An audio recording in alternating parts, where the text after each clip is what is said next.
I want to handle a little business here first before we get the guys out. I'm going to bring a gentleman out here in a minute. He was a graduate of Eastern Illinois University, where he was a two-time All-American NCAA Division I wrestler. He is tied with George St. Pierre right now for the most title fights in the welterweight division at 12, and most successful welterweight title defenses at 7. He's got the most wins in the UFC with 18, coached The Ultimate Fighter twice. He's a former two-time welterweight champion, and he is a UFC Hall of Famer. I'm here today to announce the retirement of Matt Hughes. And when I talk about retiring, he's retiring from, obviously, fighting. He's not going anywhere. He's going to be with this company for a very long time. You know, Matt's been very successful inside the octagon, outside the octagon.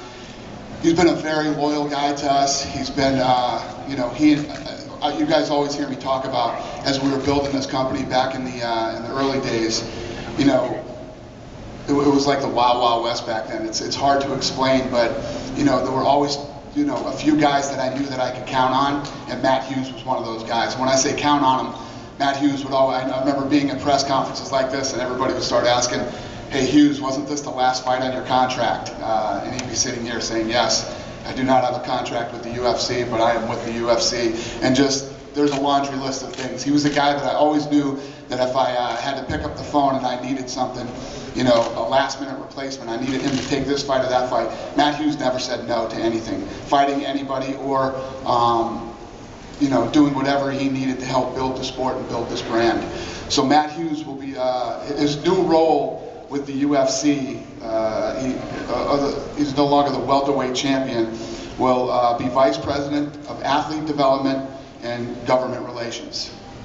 And to expand on what that means and exactly what he's going to be doing, and talking about the code of conduct here at the UFC, is UFC's Chief Operating Officer, Lawrence Epstein. Let me bring him up here for a second.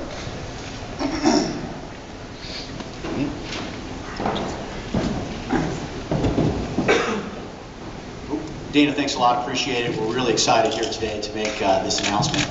Really two announcements, as Dana indicated. The first and the most important part of this thing is Matt Hughes coming on board as our Vice President of Athlete Development and also involved in government relations.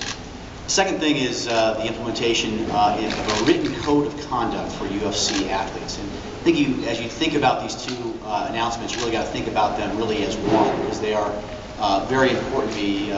There's going to be a huge connection for what Matt does and also with our new code of conduct. One comment on the code of conduct, just to take care of that, it really isn't something that's new.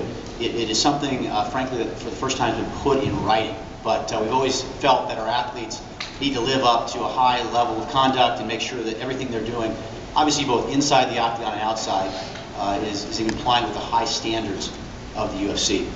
This whole situation really started, frankly, when we took a look at the sports landscape and looked at what all the other major sports leagues were doing, like the NFL, Major League Baseball, NHL, etc. And we also took a look at what some of the associations are doing. I think, as many of you know, the UFC's relationship with its athletes is an independent contractor relationship. It's not a relationship like the NFL where they're actually employees of the team. So we looked at some of those organizations which have similar legal models. What we discovered is those organizations had an individual who was responsible for what they call athlete development, and of course what we're calling athlete development also. And the role of that person was first and foremost to be a mentor, to try to provide experience, to hopefully keep guys out of trouble, to stop them from making mistakes that could affect both their career and could, of course, tarnish the image of mixed martial arts in the UFC. And as I said, we looked around, we saw there were athletes, former athletes, that were holding these positions in all the major sports leagues. And as Dana indicated, we took a look at our roster of athletes and take a look at, in particular, those who had built the sport, which Matt Hughes clearly has done. We also took a look at the record of those individuals, and I think Matt Hughes' record, not just as a fighter, but as an individual, is frankly second to none. He's a great guy. He's done lots of good works during his career, and he's always held himself to the highest ethical standards. So Matt is going to be that guy for us. He's going to be the mentor to, frankly, all of our 400 plus UFC athletes that are currently with us, and those that will come in the future. He comes with a very, very unique set of experiences. He obviously has been at the highest level of our sport, being a champion. He understands what it takes to go from being a virtually unknown person to someone who is incredibly famous, and all sort of the challenges that come along with that. And he's going to be providing that perspective to our athletes. Once again, this development is really an extension of what we've been trying to do to try to make the UFC the best place in the world for athletes, and have the experience and the relationship that we have with our athletes, frankly, to be second to none. That started originally when Dana bought the company. I mean, I don't think anybody is more focused on the relationships with athletes than Dana White is. He's got an incredible relationship with these guys, has helped taken care of, acted as a mentor, and it all started with that. Some of the other significant achievements we've had over the years include the development of the fighter health care program, where we provide health care to all of our athletes, regardless of where they're located, if they're injured in training. And once again, that's another important achievement we have. But this one today is, I think, sort of the next step in the evolution of that experience between UFC athletes and the organization.